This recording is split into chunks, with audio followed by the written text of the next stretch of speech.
Và sau đây vận động viên của bản Long Con đã vào hàng xuất phát và những bước đi là thanh thản và nhẹ nhàng của vận động viên rất là nặng. Chàng giơ tay của vận động viên bản Long Con đó.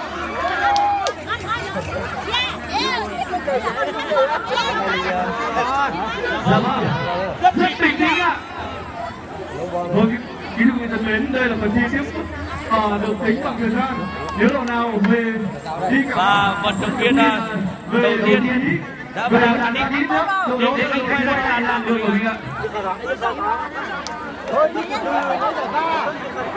Vâng, Những bước đi thực sự là rất thành thạo và nhẹ nhàng, nhưng mà phải chân rất là dài ạ. Vâng.